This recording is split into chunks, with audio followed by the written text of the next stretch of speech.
नमस्कार। हमारा आज का पाठ रहेगा बाल गोविंद भक्त, जिसके लेखक है रामवृक्ष बेनीपुरी। इस पाठ के माध्यम से लेखक ने एक ऐसे पात्र का चित्रण किया है जो कबीर के आदेशों पर चलते हुए अपने जीवन का निर्वाह करता है। ग्रामीण परिवेश को भी इस पाठ के माध्यम से चित्रित करने का प्रयास किया गया है। बाल गोविंद भक्त के बाह्य व्यक्तित्व से यह भी बताने का प्रयास किया गया है कि सन्यासी जीवन का आधार बाह्य व्यक्तित्व ही नहीं अपितु मानवीय सरोकार होता है। गोविंद भक्त के माध्यम से लेखक ने सामाजिक बुराइयों एवं रूढ़िवादी सोच पर भी प्रहार किया है। जानते हैं इस पाठ को। बाल गोविंद भक्त एक ऐसे व्यक्तित्व है जिनका कद काठी हम देखें तो मझोले कद के हैं, गोरे चिट्टे आदमी हैं और उनकी उम्र 60 वर्ष के ऊपर हो चुकी है। उनके बाल पककर सफ़ेद हो चुके हैं, जिससे उनका चेहरा चमकता रहता है। बहुत कम कपड़े वो पहनते हैं, कमर पे एक लंगोट मात्र पहनते हैं और सिर पर कबीर पंथियों की कनफटी टोपी पहनते हैं। जाड़ा आने पर ठंड के मौसम में एक कंबल ओढ़ते हैं और उनके मस्तक पर एक रामानंदी चंदन का तिलक लगा रहता है, जो नाक के सिरे से ऊपर माथे तक जाता है और अपने गले में तुलसी के जड़ों की माला पहनते हैं। लेखक कहता है कि उन्हें देखकर एक साधु छवि दिखती है, लेकिन वे गृहस्थ थे। वास्तव में वो खेती-बाड़ी करते थे और साधु जैसा जीवन भी व्यतीत करते थे। उनकी गृहिणी को लेखक ने कभी नहीं देखा, ना ही उनकी गृहिणी से वे परिचित थे। हाँ, उनका एक बेटा और एक बहू थी जिसको लेखक जानते हैं, पहचानते हैं। वो साधु जैसा जीवन व्यतीत करते थे, लेकिन खेती-बाड़ी का काम भी बहुत अच्छे ढंग से करते थे। उनका एक साफ-सुथरा अच्छा मकान था। कबीर को वो अपना साहब मानते थे, अपना मालिक, अपना परमात्मा सभी कुछ मानते थे। उन्हीं के आदर्शों पर चलते, उन्हीं के रचित गीतों को वो गाते थे। अतः उनके बनाए गए आदर्शों के अनुसार ही वो अपना जीवन व्यतीत करते थे। वे किसी से झगड़ा मोल नहीं लेते थे, किसी से झूठ नहीं कहते थे, सभी से सामान्य व्यवहार वो अ, धारण करते थे। एक जैसा व्यवहार उनका रहता था, किसी से दो टूक बात करने से संकोच नहीं करते थे, हिचकिचाते नहीं थे यदि कुछ किसी को कहना भी है, और ना ही किसी से बेवजह वह झगड़ा मोल लेते थे। क्योंकि उन्हें अपने भक्ति साधना और संगीत साधना, अपने गृहस्थ जीवन और अपनी खेती-बाड़ी में वो इतने लीन रहते थे कि उन्हें किसी बात की चिंता नहीं रहती थी। वो आदर्शों का पालन करते थे, जिसके अंतर्गत वो किसी भी अन्य चीज़ों को छूते नहीं थे और इस नियम को वे इतनी बारीकी से अपनाते थे कि कभी भी किसी की खेत में वो शौच के लिए नहीं जाते थे। लोगों को ये अचरज जैसा लगता था। अब खेती-बाड़ी करते थे तो निश्चित रूप से उनके खेतों में अनाज भी पैदा होता था और जो कुछ भी खेत में पैदा होता था उसे अपने सिर पर लाद कर वे 4 कोस दूर जो कबीर जी का मठ है वहाँ पर ले जाकर उसको भेंट स्वरूप चढ़ा देते थे और भेंट चढ़ाने के पश्चात उनको प्रसाद रूप में जितना उन्हें वापस मिलता था उसी से अपने घर का गुजारा चलाते थे, यानी कि घर का जीवन यापन उनका होता रहता था। इससे भी ज़्यादा अब बात करते हैं हम उनके मधुर गायन की, संगीत साधना की, जिसके वो बहुत बड़े भक्त थे कबीर जी के। उनके रचित गीतों को वो गाते थे और जो भी गीत उनके कंठ से निकलता था वो सजीव उठता था, जिंदा जैसा लगने लगता था। बहुत आनंद की अनुभूति उनके गीतों को सुनने से होती थी। आषाढ़ का रिमझिम का मौसम, जब आसमान से वर्षा होती है और समूचा वातावरण बादलों से ढका रहता है, धूप नजर नहीं आती, उस समय धान की रोपाई होती है। पूरा गांव अपने खेतों में कूद पड़ता है रोपाई के लिए। ऐसे में हलवाए हैं, स्त्रियां हैं, बच्चे हैं, सभी अपने खेतों में काम करने के लिए जुट जाते हैं। अब के पानी भरे खेतों में बच्चे उस पानी में उछल कूद करते हैं, कोलाहल मचाते हैं और बहुत आनंदपूर्ण ये दृश्य रहता है, आनंददायक गाँव का दृश्य होता है। ऐसे में जो घर की महिलाएँ होती है, वे अपने पतियों के लिए, अपने घर वालों के लिए सुबह का नाश्ता लेकर खेतों में आती है और खेत में जो मेड़े बनी रहती है, किनारे बनी रहती है, उन पर वे बैठे हुए उनका इंतज़ार करती है नाश्ता करवाने के लिए। ठीक उस समय बाल गोविंद भक्त भी अपने खेत में लीन रहते हैं, अपने काम में व्यस्त रहते हैं और ये जो वातावरण रहता है इसमें आसमान पूरा बादलों से घिरा हुआ रहता है और ठंडी हवा चलने लग जाती है। तभी एक स्वर तरंग सुनाई पड़ती है, संगीत की झनकार सी बज उठती है सभी के कानों में, जबकि सभी जो स्त्रियां हैं, पुरुष हैं, बच्चे हैं, अपने अपने कामों में व्यस्त है, उनके कानों में एक अजीब सी आवाज़ आती है। उस समय बाल गोविंद भक्त जो अपने खेत में धान की रोपाई कर रहे हैं, उनका पूरा शरीर भी उस कीचड़ से लथपथ है और रोपानी करते हुए वे एक मधुर गान, मधुर ध्वनि छेड़ उठते हैं और गाना शुरू कर लेते हैं और उनके गानों में गानों को सुनकर जो मेड़ पर बैठी हुई महिलाएं हैं, वो उन गीतों को गुनगुनाना शुरू कर देती है और बाल गोविंद भक्त की उंगलियां भी एक एक पौधे को पंक्तिबद्ध करके बिठा रहे होते हैं और उनका गाना सुनकर लोग भी आनंदित हो जाते हैं और कुछ शब्द पृथ्वी की मिट्टी पर खड़े लोगों के कानों में भी जाते हैं। ऐसी अनुभूति होती है, बहुत सुखद अनुभूति होती है। काम करते हुए उन्हें आभास नहीं होता कि हम किस तरह का काम कर रहे हैं और क्या कर रहे हैं, उनको बिल्कुल सुध-बुध नहीं रहती। और बाल गोविंद भक्त भी अपने काम में व्यस्त है, लेकिन साथ ही साथ वे अपने गीत में भी मस्त हो जाते हैं, इतने मशगूल हो जाते हैं कि उन्हें अपने काम का भी ध्यान नहीं रहता। वहीं बच्चे जब इस संगीत को सुनते हैं तो वे उस संगीत में झूम उठते हैं, नाचने लग जाते हैं और वहीं जो महिलाएं खेतों की मेड़ पर बैठी हुई है, जब वो उनके कानों में वो संगीत ध्वनि जाती है तो उनके होंठ स्वतः ही कांपने लग जाते हैं, अर्थात वे उन गीतों को जो उनके कानों में सुनाई दिया, बाल गोविंद भक्त के गीतों को दोहराने लगती है, उसको गुनगुनाने लग जाती है। हलवाहे जो खेत में अपने बैल के साथ खेती कर रहे हैं, हल चला रहे हैं, उनके कदम भी उस ताल के साथ चलने लग जाते हैं जिस ताल को वो उस गीत के माध्यम से सुनते हैं। और साथ ही साथ जो रोपनी कर रहे हैं, धान की रोपाई कर रहे हैं किसान भाई, उनके हाथ उस ताल के साथ, उनकी उंगलियां एक अजीब क्रम में चलने लग जाती है। तो ऐसा था बाल गोविंद भक्त की संगीत का जादू, जिससे बच्चे, महिलाएं, पुरुष, यानी कि जो बैठा हुआ है अथवा कोई काम कर रहा है अथवा कोई खेल रहा है, जिस भी स्थिति में वो खड़ा है या कुछ भी कर रहा है, वो मंत्रमुग्ध हो जाता है। उस स्वर ध्वनि को, उस संगीत को सभी गुनगुनाने जाते हैं और उनका मन बहुत प्रसन्नचित्त हो जाता है। ऐसा था बाल गोविंद भक्त की संगीत का जादू। अब बात करते हैं भादों के महीने की, जब रातें बहुत अंधेरी होती है और रात को जब मूसलाधार बारिश बंद हो जाती है और गरज कुछ क्षण के लिए रुक जाती है, उस समय बिजली की कोंक के समान, उसकी तड़प के समान एक आवाज़ सुनाई देती है। वो होते हैं बाल गोविंद भक्त। और आधी रात में जब मेंढक टरटराने लगते हैं, उस समय बाल गोविंद भक्त संगीत लहरी शुरू कर देते हैं। जब पूरा समाज या पूरा गांव निस्तब्धता से सोया हुआ होता है, बाल गोविंद भक्त अपने गीतों में एक अकस्मात कौन सी बिजली सी उसमें पैदा हो जाती है और गाना शुरू कर देते हैं। जैसे इसमें कुछ बोल कहे गए हैं, गोदी में पेवा चमक उठे सखियां चहुक उठे ना।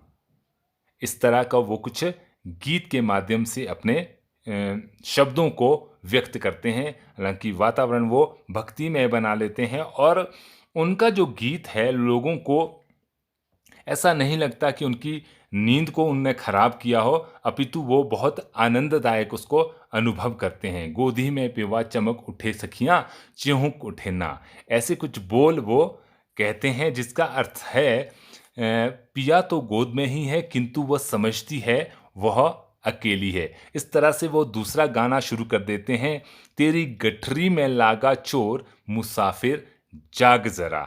यानी कि लोगों को सचेत करते हुए वे इस तरह सा गीत गाते हैं।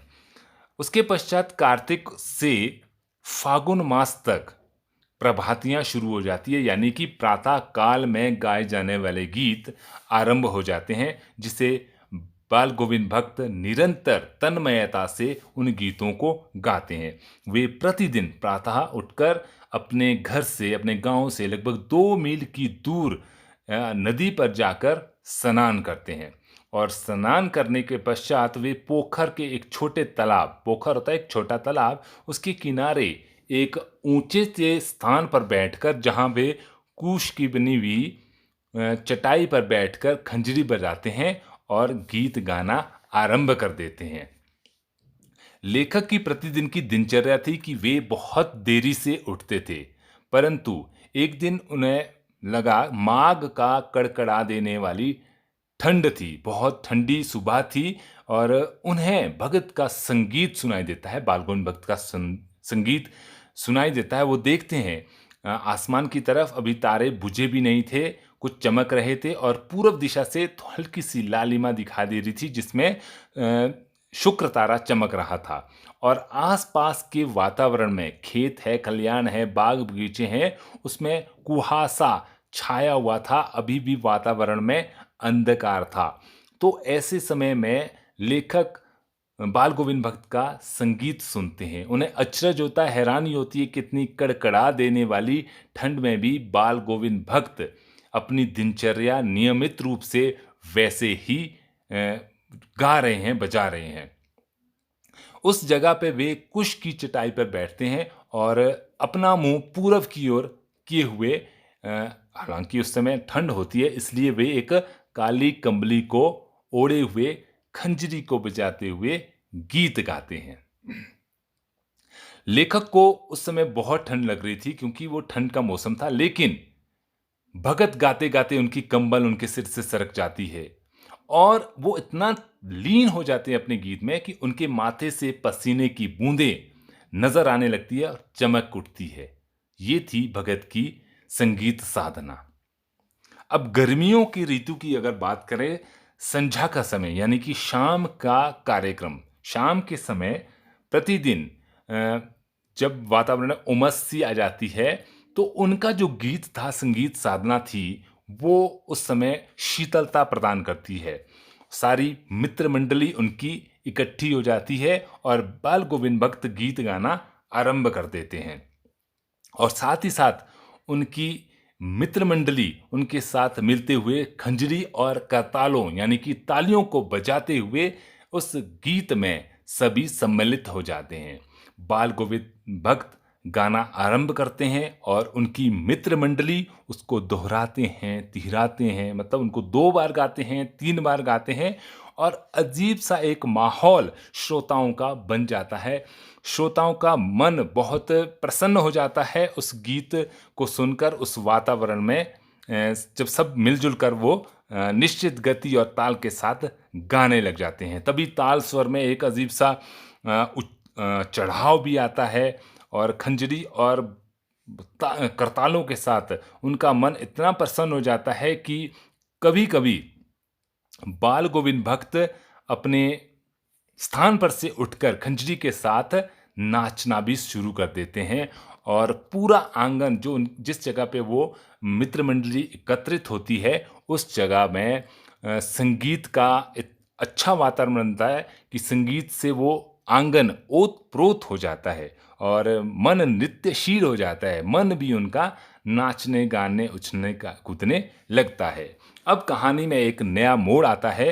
बाल गोविंद भक्त की संगीत साधना का उत्कर्ष, जो चरम उत्कर्ष नजर आया उस दिन, जिस दिन उनके बेटे की मृत्यु हुई उनके इकलौते बेटे की।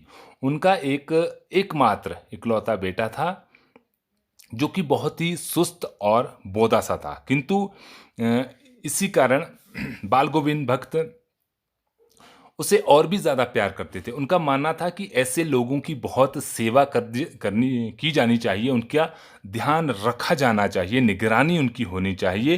हालाँकि बाल गोविंद भक्त ने उसका विवाह भी करवाया, उसकी एक बहुत ही सुशील और सभ्य सौभाग्य यानी कि सौभाग्यशाली और बहुत ही अच्छी सीधी-सादी बहू भी थी, जिसके साथ उन्होंने अपने बेटे का विवाह करवाया था और वो एक बहुत ही अच्छी प्रबंधिका भी थी। प्रबंधिका अर्थात वो घर के कामों के साथ-साथ खेती-बाड़ी के काम में भी बाल गोविंद भक्त की सहायता करती थी। प्रबंधिका यानी कि व्यवस्थिका। भगत की दुनियादारी से निवृत्त कर दिया था उसने कि भगत को ज़्यादा चिंता ना करनी पड़े अपने बेटे के बारे में, अपने गृहस्थ जीवन के बारे में। इसमें बहुत बड़ा हाथ उनकी पतोहू का था। तो बहुत ही सुभल और सुशील और प्रबंधिका, इस तरह से हम कह सकते हैं, ये गुण भगत की पतोहू में विद्यमान थे। लेकिन जब उनके बेटे की मृत्यु हो जाती है, तो एक अचरज कर देने वाली बात यहाँ पे बाल गोविंद भक्त द्वारा हुई। जब बेटे की मृत्यु हुई तो उन्होंने आंगन में चटाई पर उसे लेटाकर सफ़ेद कपड़े से ढक दिया और अपने खेतों में, अपने आंगन में रोपाए हुए फूलों से उसको सजाया, उस पर बिखेरे और कुछ तुलसी दल को भी पास रखा और वहीं सराहने में एक दीपक को उन्होंने जला दिया।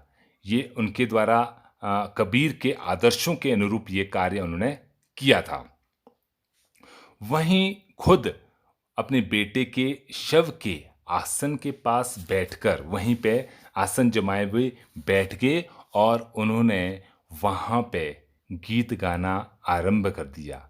यानी कि मृत्यु पर उन्होंने अपने बेटे की मृत्यु पर भक्तिमय गीत गाने आरंभ कर दिए। वही तल्लीनता यानी कि उसी मन लगाकर गीत गाने की जो उनकी श्रद्धा भावना थी, उसी के अनुरूप वो ध्यानमग्न होकर गीत गाना शुरू कर देते हैं, उसी स्वर में। और पास में उनकी पतोहू बैठी है जो रो रही है और गाँव की महिलाएं उसे चुप कराने की कोशिश कर रही है। लेकिन भक्त को अपने गीत साधना में बिल्कुल व्यस्त है, वो गीत साधना में खोए हुए हैं। भक्त गाते-गाते कभी मग्न हो जाते हैं और कभी अपनी पतोहू के नज़दीक आते हैं और उसे समझाते हुए कहते हैं कि बेटा, यह रोने का वक़्त नहीं बल्कि उत्सव मनाने का समय है। बाल गोविंद भक्त का मानना है, यह तो आत्मा का परमात्मा से मिलन है। आज विरहनी यानी कि आत्मा यहाँ से छोड़कर, यहाँ से जाकर अपने प्रेमी यानी कि ईश्वर से मिलने जा रही है। इससे बड़े आनंद की बात और क्या हो सकती है। अतः यह दुखद नहीं अपितु उत्सव का समय है। हमें रोकर नहीं अपितु भक्ति गीत गाकर इसे विदा करना चाहिए। तो ऐसी उनकी सोच थी और कवि उस समय सोचता है, कहीं बाल गोविंद भक्त पागल तो नहीं हो गए हैं, परंतु नहीं, वो जो कुछ भी कर रहा था वह उनका विश्वास बोल रहा था। वो उनके कबीर के आदर्श बोल रहे थे और वो चरम विश्वास जो हमेशा ही मृत्यु पर विजय होता आया है, ऐसे उनका विश्वास था। अब यहाँ पे उन्होंने कुछ सामाजिक परंपराओं का भी खंडन किया है और एक समाज सुधारक के रूप में कार्य किया है। जैसे ही उन्होंने अपनी पतोहू के हाथों से चिता को अग्नि दिलवाई, वहीं श्राद्ध की अवधि पूरा होने पर उन्होंने अपने पतोहू के भाई को बुलाकर उसे अपने साथ ले जाने को कहा और कहा कि इसका पुनः विवाह कर देना, क्योंकि उसकी उम्र अभी छोटी थी और इतना लंबे जो जीवन काल है वो अकेला बिताना संभव नहीं था। परंतु पतोहू रोते हुए कहती है कि मैं आपको छोड़कर कहीं नहीं जाऊंगी। इस बुढ़ापे में आपका सहारा या आपकी सेवा कौन करेगा? यदि कहीं आप बीमार पड़ गए तो आपको कोई दवा या पानी पिलाने वाला भी नहीं होगा। मैं आपके पैर पड़ती हूँ, पैर पकड़ती हूँ, मुझे अपने चरणों में रहने दीजिए, मुझे अपने आप से अलग मत कीजिए। परंतु बाल गोविंद भक्त अपने निर्णय पे वे अटल थे और उन्होंने कहा, यदि तुम मुझे छोड़कर नहीं जाओगी, तुम इस घर को छोड़कर नहीं जाओगी, तो मैं ही इस घर को छोड़कर चला जाऊंगा यहाँ से हमेशा के लिए। परंतु इस दलील के आगे पतोहू की कुछ भी ना चली और पतोहू को वह घर छोड़कर जाना ही पड़ा। अब घर पे अकेले बाल गोविंद भक्त थे और नित्य कर्म जिस तरह का उनका चलता आ रहा था, उस तरह से ही उनका क्रम चलता रहा, दिनचर्या उनकी चलती रही। अब हर वर्ष वो एक बार गंगा स्नान के लिए जाते थे, जो कि लगभग 30 कोस की दूरी पर स्थित थी। तो उनको गंगा स्नान से ज़्यादा संत समागम और लोक दर्शन बहुत अच्छा लगता था। स्नान में उतनी आस्था नहीं थी कि स्नान करने से पाप कटते हैं, इस तरह से उनकी आस्था नहीं थी, परंतु स्नान करने अवश्य जाते थे। तो 30 कोस की दूर तक पैदल ही जाते थे और घर से खाकर जाते और फिर घर में वापस आकर वो खाते थे। तो रास्ते में खंजरी बजाते हुए आने जाने में उनको लगभग 4 से 5 दिन लगते थे और इस लंबे उपवास में वे वही मस्ती में रहते, उसी जैसे उनकी सजीवता दिखाते थे, अपने मस्त गीतों को गाते हुए वे समय बिताते थे। ऐसा उनका क्रियाकलाप था गंगा नदी पर जाते हुए। वहाँ समागम करते, संतों से मिलते, लोक दर्शन भी करते और नित्य उपवास। उनका मानना था कि जो साधु संत होते हैं उन्हें भिक्षा नहीं मांगनी चाहिए, अपितु अपने बल पे खेती बाड़ी करके या मजदूर जो भी है मेहनत करके उनके भोजन करना चाहिए। इस बार जब वो गंगा स्नान करके वापस लौटे तो उनकी तबीयत थोड़ी सी खराब थी, उनको थोड़ा सा बुखार था, किंतु उन्होंने जो अपनी नित्य कर्म था उनका आराम करना नहीं छोड़ा और प्रतिदिन वो स्नान करने जाते, खेती बाड़ी करते और बहुत ज़्यादा कमज़ोरी भी उनको आ गई थी लगातार काम करते और बीमार रहने के कारण। ऐसे में लोगों ने उन्हें आराम करने को कहा और साथ ही कहा कि आप अब ये खेती बाड़ी अथवा जो दैनिक आपकी दिनचर्या जो है इसको थोड़ा सा बदल दें, अन्यथा आप बहुत बीमार पड़ जाओगे, आप में बहुत कमज़ोरी आ चुकी है। इसलिए सभी ने जो भी उनसे मिला उन्होंने कहा कि आप आराम कीजिए, लेकिन बाल गोविंद भक्त मानने वाले कहाँ थे। वे ये सारी बातें हंसकर टाल देते थे और नित्य कर्म जो उनके थे, नहाना, स्नान करना, गीत गाना, पोखर पे बैठना, वहाँ पे गीत संध्या करना, वही करते रहते थे। तो एक दिन उस दिन भी उन्होंने संध्या के गीत गाए, यानी कि सायंकाल के समय उन्होंने गीत गाए, लेकिन उनके गीत में वो तल्लीनता नहीं थी, वो मधुरता नहीं थी। उनका जो संगीत साधना था वो ऐसा बिखरा हुआ सा गीत था, ऐसा लगा कि उस मनोभाव से वो गीत नहीं गा पा रहे हैं। उनका गीत बिखरा हुआ था और प्रातः काल में लोगों ने उनका गीत नहीं सुना, अर्थात उनके गीत को किसी के द्वारा भी सुना नहीं गया। तो लोगों ने जाकर देखा तो क्या पाया, बाल गोविंद भक्त नहीं रहे। उनका केवल शरीर, पंजर, शरीर का ढांचा ही वहाँ पे पड़ा हुआ था, अर्थात बाल गोविंद भक्त की मृत्यु हो चुकी थी। तो इसी के साथ पाठ समाप्त करते हैं। धन्यवाद।